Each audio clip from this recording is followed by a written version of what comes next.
Mwase mtya natera mbabuzaako mwe bali kwekumira ku Provisional Media TV gwatandaba ku subscribe yange n'amaaso okikole mu bwangu nnyo tusobole okutusaako amawulire gaffe agabeera gakagwawo. Olunaku lwaleero lwa mukaaga weekend bannange nsooka okubaagaliza ka weekend akalungi akanyuvu ennyo bannange mugende maaso nga mukyekuumye mugende maaso nga mukyasinza omutonzi natera nyongera okubagamba nti mujebale gye mutusaako engalo mwe abafayo kulabika nti mwina kyemukola abawangalidde e Dubai, e Qatar, e Saudi Arabia, e Bahrain ne mu ggwanga lyettu Uganda mwenna nyongera okubabuzaako nti mujebale nnyo gye mutusaako engalo. Amawulire genze nago enkyayo olunaku lwaleero mawulire gassanyu nnyo. Yate omukulu President wa NUP amanyikiddwa nga Robert Kyagulanyi Ssentamu avuddeyo n'ayozayoza mwana muwala amanyikiddwa nga Shamim Nambassa olw'okuwangula akalulu k'ekinaanamu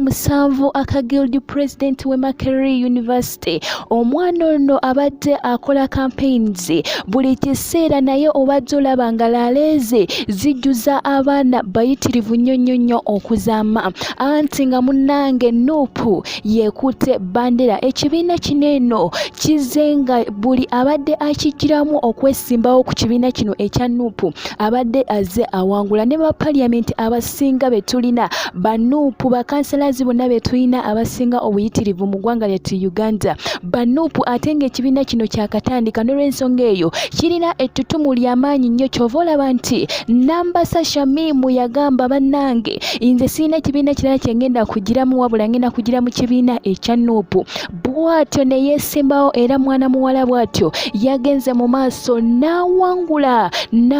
banne bonna ababadde bamwesimbyeko n'agenda mu maaso omukulu Bobi Wine n'agamba bannange kanjozeeyoze omwana ono Shamim Nambassa olw'okuwangula akalulu kaneeno mu kibiina ekya NUP. Bannange ffenna tumuyolezeyoleze wamu tugambe nti Shamim weebale kutuuka ku buwanguzi kubanga si byangu, kubanga mukimanyi bulungi nti si byangu abadde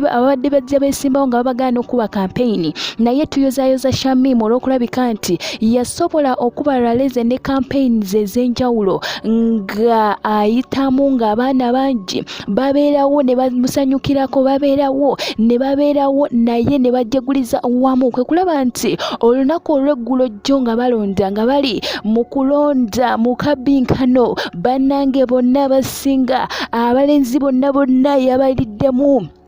yabaliddemu akendo bonna nasobola okulabika nti ye yavuddeyo ng'eyasinze abantu bonna oba abaana bonna babadde bamwesimbyeko bonna n'abakuba eri kwe kulabika nti omukulu Bobi Wine avuddeyo n'ateera n'agamba nti munnange Shamim weebale kulabika nti otuuse ku buwanguzi genda mu maaso obeere nga entebe yo ogirimu ateera ogitwale mu maaso kubanga NUP fe abatutte ebendera ffe tuliwo okulabika nti tulwanirira eddembe ly'abantu n'okulaba nti obukulembeze bukyuka n'okulaba nti tufuna obukulembeze obujja tuleme kubeera wano ku kintu kimu tubeere ku kintu kimu myaka ku myaka nga bera abakulembeze abamu we bavuddeyo boogera nga Ssemujjo Nganda Mwamulira bwe yayogera n'agamba nti batufuga kubanga balina emmundu naye era ekiseera kigenda kutuuka naffe twambale kye tuyita engule nti ng'olutalo luwedde tujja kwambala engule. N'olwekyo Shamim Nambassa yagenze maaso n'ayambala eyiye